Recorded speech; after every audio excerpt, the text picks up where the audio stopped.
우리가 읽은 말씀은 사실 사무엘서의 기록에 없는 내용입니다. 기록에 없는 내용들을 굳이 바벨론의 포로로 돌아갔다 돌아온 지금 이 말씀을 들어야 하는, 듣고 있는 이스라엘 백성들에게 한 이유가 뭘까요? 어차피 이건 과거의 일입니다. 과거 다윗이 이렇게 조직을 했다. 군대를 조직하고 또 여러 가지 창고라든지 밭이라든지 이런 것들을 이런 식으로 하나씩 진행해 나갔다라고 하면서 가장 마지막에 이 조직에 대한 개편을 설명을 합니다. 아마도 이것은 그들이 지금 행해야 될 일들, 이 일들에 대한 어수선함 때문이 아닐까 싶어요. 왜냐하면 우리가 읽은 말씀에도 지금 2페이지를 보시면 두 번째 언약을 신뢰하는 지파 지도자들과 청지기를 소개하면서 12지파 가운데 갓과 아셀 지파가 빠졌어요. 그리고 대신 두 개의 지파가 들어가게 되는데 므낫세 반지파가 두 개의 므낫세 반지파가 포함이 돼요.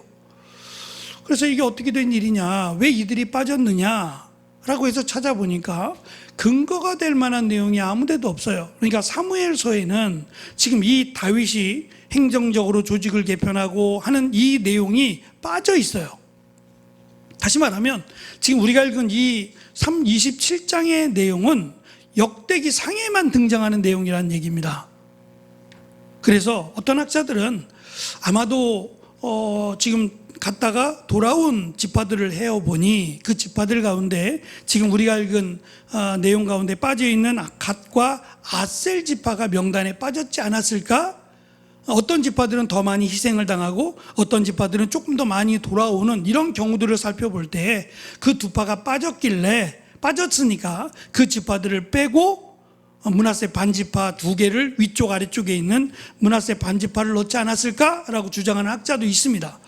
이건 주장이고 모릅니다. 다른 곳에 비교할 만한 내용도 아무것도 없습니다. 그래서 이들이 빠졌다, 왜 빠졌느냐에 대한 설명은 불가하지만 말씀드린 것처럼 27장의 이 내용은 성경 어디에도 없다. 그 없는 내용을 지금 돌아온 이스라엘 백성들에게 굳이 설명해야 될 이유가 있다면 그것은 앞에서 살펴본 대로 가장 우선적으로 행정적으로 마련해야 될 순서가 이것이 먼저가 아니다라는 겁니다. 세상적인 위치, 권세, 명예 굉장히 중요하죠. 근데 포로로 끌려갔다가 돌아와서 여전히 인간은 이런 욕심이 있어요. 특별히 나이가 60이 넘어가면 이 명예욕이 생긴대요. 그래서 말도 안 되는, 박사면 박사지 명예 박사가 뭐예요? 말 그대로 실력은 안 되는데 그냥 명예직으로 박사를 주는 거예요. 왜 이런 일이 생기죠? 뭐라도 하나 감투가 필요한 겁니다. 그래서 만들어낸 감투가 명예박사예요. 왜 이런 일이 일어나느냐? 세상의 모든 것들을 누려봤어요. 열심히 일해서 돈도 벌어봤고, 근데 돈 갖고 할 수 없는 일들이 있더라는 거예요. 그것이 권세라는 겁니다. 그래서 인간의 욕심, 인간의 욕망이라고 할 수 있는 그 마지막 끝은 권세랍니다.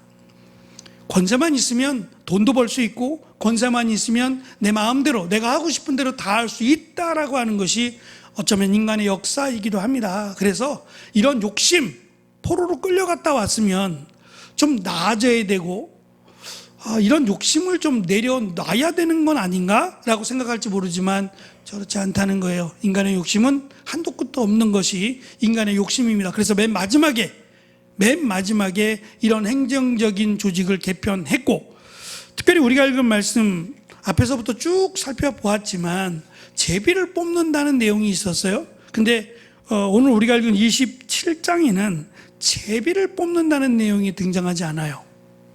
대신 숫자를 27장부터 숫자들을 모두 24,000명씩을 배당합니다. 더도 덜도 아닌 똑같이. 무슨 말이냐면 지금 지파별로 앞에서 설명할 때도 어떤 지파는 크고 어떤 지파는 작아요. 그래서 지파의 수에 따라서 땅의 크기가 결정이 됐어요. 하나님이 이스라엘 땅을 분배해서 나눠줄 때에 그 땅의 크기가 똑같지 않아요. 각 땅의 경계선을 그을 때 가만히 보시면 어떤 땅은 경계선이 넓어요. 그러면 이왕이면 넓은 땅을 갖기를 원하지 않을까요? 지금 당장은 인원이 없더라도 땅부터 많이 차지하는 게 좋다고 생각 안 할까요? 근데 하나님은 그렇게 하지 않으셨어요. 그 약속의 땅을 건너온 이스라엘 백성들 그 숫자의 만큼 하나님의 땅을 분배해 주셨단 말이에요. 그렇다면 인원이 많은 땅이 많고 인원이 많은 지파가 있고 인원이 적은 지파가 있어요. 여러 가지 상황이 있었겠지만 어쨌든 동일하게 같은 수의 그 부족들을 갖고 있지 않았다고요? 지파들을 갖고 있지 않아서 수가 달랐단 말입니다. 그러면 지금 27장에서 소개하고 있는 각 부대라고 하는 각 부대의 숫자도 달라져야 되지 않을까요? 지파가 크고 또 지파의 수가 많을수록 그 지파를 지키는 군대의 수도 더 많고 더 커야 되지 않겠냐는 거죠. 근데 그렇게 하지 않고 하나님이 동일한 숫자로 지파의 군대를 정하셨어요. 그리고 이것까지 누가 지파의 지도자가 되느냐까지 지금 하나님이 다 결정하셨어요. 제비를 뽑을 필요도 없어요. 하나님이 다 결정해서 내려주셨어요. 이것이 어느 한 개인 또는 선지자에게 허락된 일이 아니라 지금껏 우리가 앞에 살펴본 대로 제비를 뽑는 것처럼 하나님이 지명하여 세우셨다는 거예요. 그러면 이것이 먼저였다면 왜 나는 빠지고 왜 이 사람은 여기에 넣느냐라고 불평할 수 있겠지만 앞에서부터 해온 전례들을 보면 제비를 뽑았단 말입니다. 분명히 그것은 하나님이 하시겠다는 얘기고 하나님이 결정하신다는 것을 믿고 따르라는 얘기였어요. 그러면 마지막 행정적인 면, 이 면에서도 하나님이 결정하셨다라는 것이 당연하죠. 그래서 사람의 생각이 들어가지 않도록 나라를 세우는 조직적인 면이나 성전을 지키는 일이나 어떤 일을 무관하고 다 하나님께서 결정하셨다라고 하는 사실을 기억하라는 겁니다. 그러면 가장 우선적으로 해야 될 것이 하나님께서 이렇게 지금 명령을 하셔서 그들의 일꾼들을 세우는지는 모르겠어요. 하지만 하나님이 세우신다, 하나님이 결정하신다라고 하는 사실은 변함이 없어요. 그렇다면 먼저 하나님의 뜻을 구하는 것이 우선이 돼야 돼요. 자기들의 생각이나 자기들의 주장이 아니라 하나님 어떻게 하면 좋겠습니까? 누구를 세우면 좋겠습니까? 몇 명으로 하면 좋겠습니까? 라고 하는 구체적인 내용들을 하나님께 구하는 게 먼저입니다. 그렇지 않으면 우리 같으면 흔히 목소리 큰 사람이 이긴다고요. 잘못하고 실수해도 목소리 큰 사람이 이기는 것처럼 누군가 힘이 있고 목소리 큰 사람이 하는 주장들이 더 앞서게 될 겁니다. 그렇게 하지 말라는 겁니다. 그래서 조직을 세운다는 것, 그건 역시도 하나님께서 함께 하시는 거룩한 일이라고 하는 것을 오늘 말씀 가운데 강조하고 있습니다. 오늘 나눠드린 페이퍼를 보시면 제목은 하나님 나라를 위한 거룩한 행정이고 또한 다음 세대를 위한 준비라고 할 수 있을 겁니다. 앞에서 23장부터 26장에서 성전에서 섬길 제사장과 레위인들을 조직하고 그 다음에 27장에서 국가의 행정과 군사 그리고 재산을 관리할 지도자들을 순서적으로 세워갑니다. 다윗 왕궁의 행정조직은 군 지휘관, 지파 지도자, 재산 및 농업 생산 감독관, 지혜로운 모사의 임명으로 끝이 납니다. 이는 단순히 세속적인 국가 조직을 짜는 것이 아니라 솔로몬의 안정적인 통치 그리고 성전 건축을 뒷받침할 질서를 세우는 데 목적이 있어요. 그래서 이것까지 다 해놓고 그 다음에 솔로몬이 뒤를 이어받게 됩니다. 사실 우리가 아는 사무엘서를 참고해 보면 이 부분이 빠져 있으니까 솔로몬이 왕이 됐을 때 굉장히 힘들어했어요. 물론 그 힘들어한 이유가 솔로몬을 따르고 솔로몬이 왕이 될 것을 기대한 사람이 없었다는 거예요. 첫째는 솔로몬이 힘을 숨겼어요. 선지자를 통해서 또는 어머니가 솔로몬의 힘을 감추라 그랬어요. 그러니까 솔로몬은 지혜로웠던 것이 맞아요. 다른 사람과 비교해도 월등히 차별이 날 만큼 뛰어난 사람이 맞아요. 그것을 아는 어머니가 힘을 숨기라 그랬어요. 왜 숨기라 그랬을까요? 죽을까봐. 자기 형들은 다 공주의 자식들이에요. 그러니까 우리가 말하는 왕이 될 만한 자격을 태어날 때부터 갖고 태어났어요. 그런데 솔로몬은 왕자긴 하지만 달라요. 똑같은 왕자가 아니란 말입니다. 우리가 말하는 서자식이에요. 다윗의 수하였던 우리아의 아내였고, 그 우리아의 아내를 다윗이 취해서 자식을 낳은 것이 솔로몬이에요. 그걸 모르는 사람이 아무도 없어요. 그러니 다윗의 아들인 건 맞지만 그가 왕이 되리라고는 누구도 기대하지 않았고요. 또 자식들 가운데 한 명만 왕이 되는 겁니다. 한 명만. 우리가 과거의 역사, 우리 왕에 대한 역사들을 살펴보면 왕의 그 형제들을 보시면 피비린내 나는 전쟁이 일어나지 않아요? 형이 왕이 되거나 동생이 왕이 되면 같이 합시다 그러나요? 그쪽에 힘이 모아지고 세력이 만들어질 것을 염려해서 죽이죠. 근데 그들만 잔인하다고 말할 수 없어요. 그건 인간의 역사가 그래요. 인간의 역사가 함께 할 수 없는 겁니다. 그래서 어쩔 수 없이 줄을 설 때에 힘이 있고 왕이 될 만한 자격을 갖춘, 요건을 갖춘 사람의 줄을 서는 거예요. 근데 솔로몬의 뒤에는 누구도 줄을 서지 않았어요. 기대하지 않았다는 얘기죠. 그런데 마지막 가서 우리가 아는 대로 솔로몬이 왕이 됩니다. 그러면 지금 형제들이 에휴 조심하자, 우리 도망가자, 솔로몬이 왕이 됐으니까 도망가야지 라고 생각했겠어요? 반란을 꿈꿨어요.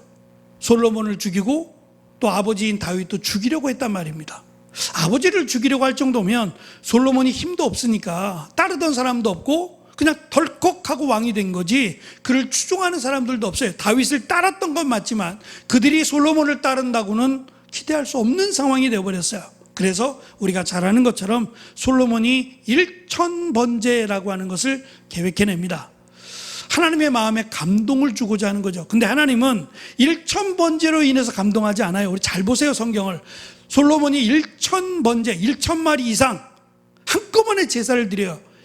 제사를 드릴 수가 없어요. 사실은 그 제단이 없어요. 1,000마리를 한꺼번에 드릴 제단이 어디 있어요? 나눠서 드린 거예요.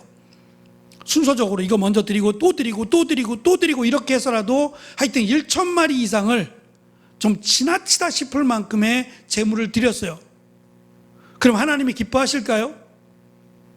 하나님은 한 마리를 드려도 온전한, 하나님이 기뻐하실 만한 제물을 원하신다 그랬지, 양의 많음, 수의 많음이라면 하나님이 이렇게 정하지 않았어요.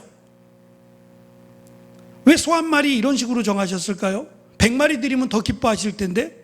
그럼 한 마리 드린 사람은 수가 작아서 하나님이 기도 안 들어주시고 100마리 드린 사람, 1000마리 드린 사람 것만 받으실까요? 그렇다면, 만약에 그렇다면 우리도 사실 헌금에 대한 문제를 잘 생각해 봐야 돼요. 많이 드린 것을 기뻐하신다면 말이에요. 그러면 아마 하나님의 기준이 그렇다면, 많이 드리는 것을 하나님이 기뻐하신다면 1번부터 순서대로 헌금 그 액수도 다 적어야 돼요. 주보에. 그렇지 않아요? 가장 많이 드린 사람이 누군지, 가장 많이 드린 사람 것을 받으신다면, 그럼 적게 드린 사람이 교회에 나올 수 있겠어요? 어차피 내 것 드려봤자 받지도 않으실 것 같은데. 그렇지 않죠? 하나님은 액수에 상관없어요. 과부의 2렙돈, 3,000원도 안 되는 돈이에요. 근데 그것을 보시고 기뻐하셨다고 했어요. 그때 그 소리, 동전이 굴러가는 소리를 들었던 주변에 있던 사람들은 비웃었어요. 저것도 드리는 거라고 했어요. 근데 하나님은 금액을 보시지 않는다는 거죠. 그 사람의 마음의 중심을 보셨어요. 언제나. 그래서 다윗을 택하실 때도 그 마음의 중심을 보시고 라고 말씀하셨어요. 물론 그 금액이라는 게 뭐 작으면 된다 이런 의미도 아닙니다. 똑같은 금액은 아니잖아요. 누구에게는 1,000원이 크고 1,000원이 작고 다 다르잖아요. 그 마음의 중심이에요. 내가 이것을 드렸을 때의 마음, 하나님은 그것을 보시는 거지 어느 정도 금액을 정해놓고 하나님이 말씀하시지 않는다는 점이에요. 그래서 솔로몬의 1,000번의 제사가 하나님의 마음을 흔들었다고 보지 않습니다. 오히려 그것보다는 이렇게 드린 그냥 그 마음이 참 안타깝죠. 하나님이 긍휼히 여기신 거예요. 이렇게 해서라도 하나님 내 기도를 들어달라, 나를 붙들어주고 힘을 달라고 하는 그 마음을 긍휼히 여기신 것이고, 무엇보다 중요한 것은 하나님의 백성을 하나님의 말씀 가운데 잘 세우기를 원하는 그 마음을 하나님이 기뻐하셔서 지혜라고 하는 것을 주셨어요. 지혜만이 아니라 부와 명예도 더불어 주시겠다고 하셨어요. 그래서 우리의 기도가 하나님의 감동, 하나님을 감동시키는, 글쎄요, 그 감동이 뭘까요? 하나님이 원하시는, 하나님을 감동시키는 게 뭘까요? 우리의 믿음이 아닐까요? 하나님이 우리에게 요구하시는 것은 믿음입니다. 흔들리지 않는 믿음이고 하나님을 하나님으로 믿는 믿음이에요. 바로 이것을 지금 돌아왔고 아무것도 갖고 있지 않고 정말 절박함에 놓여 있는 그들에게 원하시는 겁니다. 하나님은 그들의 힘이 있어야 되는 걸 원하시도 않으시고 대단한 그런 것도 원하지 않으세요. 근데 그것을 깨닫지 못하고 있기에 하나님께서 지금 순서에 따라서 그들이 가장 우선으로 여겼을 것 같은 이 행정적인 계획이나 순서는 맨 나중에 자연스럽게 하나님이 정하신다라는 것을 가르쳐 주도록 배열을 그렇게 하고 있습니다. 첫 번째, 나라를 지키는 12반열의 군대에 대한 내용이 1절부터 15절에 이어집니다. 다윗의 군대는 24,000명씩 12반열로 나뉘어져 한 달씩 교대로 복무하며 국가를 방해합니다.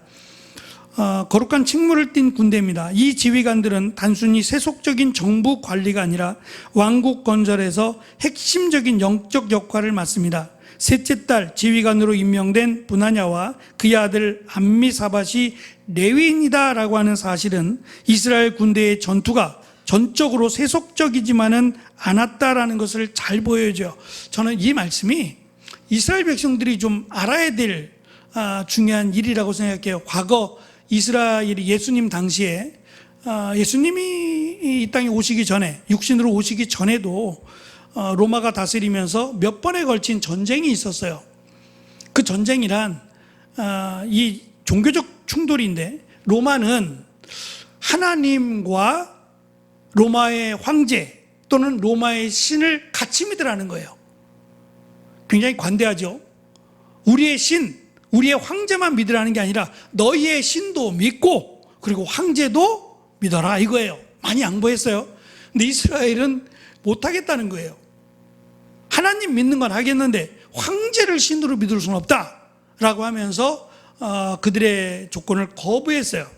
그래서 침략해서 성전도 예배 드리는 것도 방해하고 해코지하고 하는 일들이 벌어졌을 때 그들이 반역이라는 걸 일으켜서 몇 번의 전쟁을 합니다. 이기고 지고 하는 전쟁들이 벌어지게 됩니다. 그러면서 결정적으로 이스라엘이 이 마사바 사건에서 완전히 멸망하게 되는데, 이 위에 있는 이 언덕 꼭대기에 있는 요새예요. 사실은 여기서 어떻게 물을 구했을까 싶을 만큼, 그래서 로마가 이들을 점령할 때요 머리를 쓴 거예요. 길을 다 막아버렸어요. 물을 가지고 올라가지 못하게 막아요. 물이나 음식이나 이런 것들을 가지고 올라가지 못하도록 완전히 그 주변을 차단해 버렸어요. 대단한 것은 한 달 이상을 버텨요. 한 달 이상을 버텨요. 버티고 버티다가 죽어나가니까 그제서야 항복하고 멸망을 합니다. 그런데 그때 멸망할 때 이스라엘이 그렇게 될 수 있었던 결정적인 이유가 뭐냐면, 주일날은 주일날, 그때는 토요일이죠. 그 토요일 안식일에는 싸우지 않는다. 이게 이스라엘 백성들의 생각이었어요. 그 전쟁을 언제 하느냐? 적들이 침략할 때 꼭 안식일, 토요일날 쳐들어왔어요. 그럼 토요일날 쳐들어오면 안식일이니까 전쟁하지 않는다. 그리고 전쟁하지 못하고 도망다니다가 졌어요. 근데 그때 지금 이스라엘을 공격했던 로마라는 국가도 있지만, 지금 우리가 이란과의 전쟁을 보잖아요. 이란이 어디냐면 페르시아예요. 우리가 성경에서 보는 그 엄청난 나라인 페르시아가 지금 이란이에요. 크기만 가지고 생각해 봐요. 페르시아라는 나라와 이스라엘이라고 하는 나라, 우리나라 강원도만 해요. 그 작은 나라가 전쟁이 돼요? 우리는 그냥 전쟁만 놓고 보니까 그렇죠. 땅의 크기만 놓고 보면 전쟁이 안 돼. 이건 게임이 안 되는 거예요. 근데 왜 이란이 쩔쩔매는 것 같죠? 이스라엘 사람들 때문에 그래요. 이스라엘 사람들이 이스라엘만 있지 않고 전 지역이 흩어져 살아요. 지금 미국에 경제권을 쥐고 있는 사람들이 누구냐면 다 유대인들이에요. 대단한 민족입니다. 대단한 민족이에요. 경제권만 쥐고 있을까요? 그러니까 그들은 사람을 중요하게 여겼어요. 그 사람이 지금의 이란을 통치하고 있는 이란과의 전쟁을 열쇠를 쥐고 있는 힘을 갖게 된 겁니다. 근데 어쨌든 그 이후로 그렇게 이스라엘 멸망한 뒤로는 안식일 날에도 전쟁을 하기 시작했어요. 뭐 지면 끝이니까. 그런 이스라엘의 역사를 가지고 있어요. 근데 어쨌든 지금 오늘 말씀 가운데 군대인데 원래 레위인들은 군대에 포함이 안 되는 거 아니에요? 레위인들은 종교적인 직분이니까 일도 안 할 것이고 뭐 일뿐만 아니라 군대 일도 안 해야 되는데 다윗은 이들을 군인에 포함을 시켜버렸어요. 근데 만약에 이것이 문제였다면, 잘못됐다면 지적을 했을 거예요. 큰 문제 아니에요? 레위인들을 군인으로 집어넣는다고요? 이거는 정말 큰일이죠. 근데 이 일을 다시 언급하는 것은 이 일에 문제가 있다라는 것을 지적하기 위함이 아니잖아요. 레위인들도 군인으로 참여해야 된다는 것을 지적하기 위함이에요. 그러니까 당시 모였던 사람들, 레위인이라고 말하기도 참 어려울 겁니다. 다 섞여버렸어요. 섞여버렸고 레위인도 족보가 막 뒤섞여버린 그런 상황 속에서 이 군대를 조직할 때에 레위인도 다윗처럼 군대의 조직을 시켜야 된다라는 것을 의도적으로 강조를 합니다. 두 번째 보시면 평화시에 예루살렘의 파수꾼이라는 내용인데요. 이들 예비군은 전쟁뿐만 아니라 국경을 수호하고 치안을 유지하고 요새를 방어하는 등 폭넓은 임무를 수행하며 왕국의 평화를 지키는 역할을 합니다. 두 번째 16절부터 31절까지의 두 번째 단락은 언약을 신뢰하는 지파 지도자들과 청지기에 대한 내용입니다. 이스라엘의 근간을 이루는 12지파의 지도자들이 소개됩니다. 각과 아셀 지파가 빠졌어요. 그리고 므낫세 반지파가 나눠져 있었는데 그 두 개의 반지파가 포함이 되어서 12를 완성합니다. 첫 번째, 언약에 근거한 인구조사가 중단되었음을 다시 한번 강조합니다. 이것 때문에 많은 어려움이 있었죠. 다윗이 20세 이하의 남자의 수는 헤아리지 않겠다라고 다시 명시합니다. 그것은 그들이 힘이 없어서 그런 것이 아니라 그들의 숫자를 통해서 전쟁을 하지 않겠다라는 얘기를 포함하는 겁니다.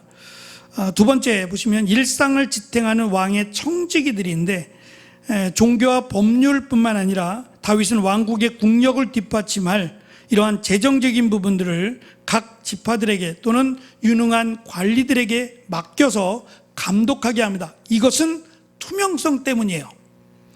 왕은 모든 것이 왕의 것이라고 생각했어요. 그리고 우리가 아는 대로 타작마당을 빼앗아 오기도 하잖아요. 왕들이 마치 자기 것인 양.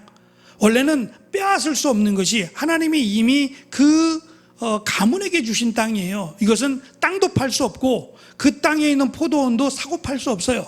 그것을 이야기했음에도 불구하고 강제로 빼앗죠. 죽여서라도 빼앗는 것이 왕이었어요. 근데 다윗은 그렇게 하지 않았습니다. 그리고 이것을 왕의 개인의 소유로 한 것이 아니라 투명하게 했어요. 이스라엘의 멸망 두 가지 제가 말씀드린 대로 종교 지도자들의 타락, 또 하나는 세상 지도자들의 타락입니다. 왕과 정치가들의 타락, 이 두 가지가 이스라엘의 멸망을 이끌었어요. 시대를 막론하고 어쨌든 이 두 가지는 우리가 지켜야 될 가장 중요한 요소가 아닌가 싶어요. 이 말씀 속에서 제가 그 마지막 부분에 이야기를 살아내기, 우리가 살펴봐야 될 내용이라고 하면서 교회에 적용을 시켰어요. 교회도 마찬가지입니다. 누구도 장담할 수 없는 이 재정적인 부분, 이 물질에 관한 부분은 투명해야 됩니다. 정확해야 되고 누구도 인정할 만한 내용이 돼야 돼요. 더 썼느냐 덜 썼느냐가 중요하지 않아요. 때로는 이 부분에 더 많은 지출이 될 수 있고 예상보다 이 부분에 더 계획한 대로 이루어지지 않을 수 있어요. 그럴지라도 중요한 건 투명성입니다. 누구도 인정할 만한 투명성이 있어야 교회의 가치가 존중이 된다는 거예요. 그래서 나라의 왕이지만 이 재정적인 투명성을 강조했다고 봅니다. 마지막 이 다윗 주변에, 다윗 곁에 숙부인 요나단과 지혜자 아히도벨, 왕의 벗인 후세와 같은 모사들이 있었어요. 이들의 역할은 다윗을 옆에서 부추기고 칭찬해주는 역할이 아니에요. 말 그대로 모사입니다. 잘못하면 꾸짖고 바른 길을 제시하는 그런 모사들이에요. 그들을 옆에 두었다? 이것을 우리가 눈여겨봐야 돼요. 그러니까 내 사람, 나에게 칭찬할 만한 사람을 옆에 둔다? 저는 사실 정치를 잘 몰라요. 그냥 눈에 보이는 것이 전부인데, 제가 지금 미국 대통령인 트럼프에 대한 이야기를 들으면서 관심을 가졌던 것 중에 하나가, 지금 트럼프는 재선이잖아요. 앞에서 대통령이 됐을 때 자기에 대해서 늘 이렇게 좀 이건 아닙니다 라고 거절하거나 반대하던 사람이 있었어요. 우리가 잘 아는 사람이고 이 사람이 나쁘다는 게 아니에요. 트럼프를 싫어해서 반대한 게 아니에요. 나라를 바로 세우기 위해서 반대했던 사람인데 이번에 대통령이 되면서 반대했던 사람들을 전부 쳐냈어요. 무슨 말이냐면 자기 말에 무조건 따를 사람만 옆에 세운 거예요. 그 결과가 지금 우리가 보고 있는 결과예요. 누구도 뭐라 못합니다. 그럼 뭐라고 하면 방 뺄 텐데요. 분명히 의자 뺄 텐데 누가 뭐라고 하겠어요. 그러면 나라 꼴이 그렇게 됩니다. 시대를 막론하고 그런 겁니다. 좋은 모사들이 옆에 있다라고 하는 것은 그 나라가 건강하다는 얘기입니다. 우리나라가 이재명 대통령도 마찬가지고 어느 대통령도 자기에게 좋은 소리만 할 사람을 옆에 두는 것이 아니라 싫은 소리 할지라도 바른 소리 하는 사람들을 옆에 두어야 건강한 정치가 되고 건강한 나라가 됩니다. 좀 그런 나라가 될 수 있도록 함께 기도해 주시면 좋겠습니다. 22장, 27장 우리가 읽은 말씀에서 강조하는 내용을 살펴보면 크게 두 가지라고 할 수 있습니다. 첫째는 세속과 거룩의 통합입니다. 성전의 일만 거룩한 게 아니라 세상적인 일, 나라의 일도 거룩하다라고 하는 것을 강조하고 이 일의 투명성을 가지고 하나님이 정하신 사람으로 하라는 얘기입니다. 두 번째, 안정적인 리더십의 이양입니다. 다윗의 삶이 막바지에 다다르면서 가장 중요하게 여긴 일은 신뢰할 만한 지도자를 세워 다음 세대에서 왕국을 잘 물려주도록 대비하는 것입니다. 올해 그 3.1교회 송태근 목사님이 이제 은퇴하십니다. 작년부터 은퇴 얘기가 나왔고요. 후임자가 결정이 됐습니다. 그래서 지금 동사 목사로 올해 한 해 같이 일하고 내년부터는 아마 송 목사님 저희 노예입니다. 노예 일에 잘 아는데 이제 내년부터 아마 송태근 목사님은 손을 떼고 물러나실 겁니다. 많은 사람들이 걱정하는 게 있어요. 그것은 큰 교회는 조금 덜 할 수 있는데 목사님 중심으로 이루어진, 그러니까 짧지 않잖아요. 목회자가 그 교회 담임이 되면 뭐 전에는 훨씬 더 오래 했었고요. 요즘은 20년을 채우지 못하도록 의도적으로 그런 경향이 있어요. 원로 목사님을 안 세우도록 하기 위해서 50세 넘어서 담임 목사님을 청빙하기도 해요. 어쨌든 그래도 20년입니다. 이 10년이면 강산도 변하는데 20년이에요. 두 번 변하죠. 그러면서 굳어져 버린 교회가 어느 정도 모습을 갖추게 됩니다. 그 모습을 말이에요. 그 모습을 다음에 이제 목사님이 오셨을 때 그대로 따라주지 않고 뭔가 바꾸려고 한다면 진통 아닌 진통이 생기게 돼요. 늘 입어왔던 옷이 아니라 새로운 옷, 좋을 수도 있겠지만 새로운 옷을 입는다는 것은 참 어려운 일이에요. 그래서 그런 말이 있어요. 저에게도 말씀해 주셨던 내용인데 목사님들이 이제 나이 많으신 목사님들이 그런 얘기해요. 담임 목사로 가면 3년 동안은 아무것도 건드리지 마. 아무것도 건드리지 말래요. 심지어는 강대상도 바꾸려고 하지 말고 뭐 하나 바꿀 생각하지 마. 뭐 구조라든지 뭐 이런 것들 아무것도 손대려고 하지 말라는 거예요. 근데 또 의외로 반대로 새로 오신 분이 앞에 계신 목사님의 흔적을 지우고자 오면서 그냥 싹 바꿔버리는 경우도 있어요. 이거 참 지혜롭지 못한 것 같아요. 이게 뭐가 그렇게 중요하죠? 나쁜 거라면, 잘못된 거라면 지우는 게 맞아요. 심지어는 교회 이름도 바꾸거든요. 근데 이건 정말 특별한 경우의 일이고 흔적 지우기가 뭐가 그렇게 급하고 뭐가 그렇게 중요하죠? 좀 지혜롭게 할 필요가 있다는 생각이 들어요. 지금 다윗이 하는 일이 그겁니다. 자기의 흔적을 고집하고 싶은 게 아니에요. 내가 없어도, 내가 사라져도 이 나라를 하나님께서 원하시는 나라로, 또 제대로 깨끗한 나라로 만들기 위한 준비를 지금 하고 있다는 얘기입니다. 자기만의 왕국이 아니라 하나님의 왕국을 세우기 위한 준비를 마지막에 이렇게 하고 있다는 것을 보여주는 거예요. 그래서 이제부터 시작되는, 돌아와서 포로로 끌려갔다 돌아와서 이제부터 다시 세팅하고 다시 시작되는 나라인데, 그 나라가 다음 세대를 준비해라. 나만의 나라가 아니라 이스라엘의 나라, 우리나라의 개념으로 바꿔야 된다는 거예요. 누구도 인정할 만한, 그때 잘했다, 그렇게 하기를 정말 잘했다라고 인정할 만한 그런 계획들을 세우라는 겁니다. 저는 굉장히 중요한 것 같다라는 생각이 들었습니다. 자, 마지막으로 4페이지입니다. 첫째, 교회의 미래를 위한 승계 계획을 세우라는 겁니다. 갑자기 할 것이 아니라 천천히 꾸준하게 잘 준비해서 다음 세대를 준비하는 일에 문제가 없도록 준비하라는 얘기고요. 두 번째, 내가 하고 있는 직업을 하나님 나라의 거룩한 행정으로 여기라는 겁니다. 다시 말하면 직장 생활도 무관하지 않다는 거예요. 교회에서 내가 하나님의 일을 감당하는 것도 거룩하지만 직장에서 나니까, 내 안에 계신 성령님과 함께하는 일이니까 이것도 거룩한 일로, 그래서 내가 하는 말이나 행동도 교회와 전혀 다른 모습으로 하면 안 된다라는 것을 강조합니다. 세 번째, 하나님의 약속을 통제하려고 하지 말라는 겁니다. 다윗은 20세 이하의 인구를 세지 않음으로써 자신의 통제력을 내려놓고 하나님의 약속에 의지합니다. 마찬가지로 가장 중요한 것은 하나님의 약속이고 하나님의 뜻입니다. 교회는 하나님의 것입니다. 주인도 하나님이시고, 그러면 목사도 그 누구도 하나님께서 원하시는 것에 뜻을 맞추는 겁니다. 이것이 다음 세대를 준비하는 가장 중요한 일임을 지금 이스라엘 백성들, 지금 당장 눈앞의 일도 급해요. 해결이 안 되는 그들이지만 다음 일, 지금 일이 다음 일을 준비하는 일이 될 수 있도록 크고 작고의 문제를 떠나서 천천히 자그마한 부분부터, 자그마한 일부터 다음을 준비하는 일이 될 수 있도록, 그것이 이스라엘을 바로 세우는 길임을 오늘 말씀 가운데서 우리에게 가르쳐 주고 계십니다.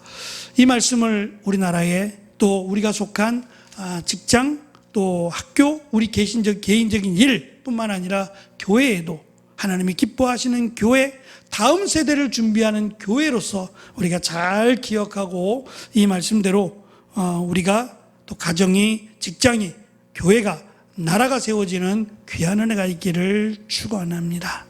기도하겠습니다.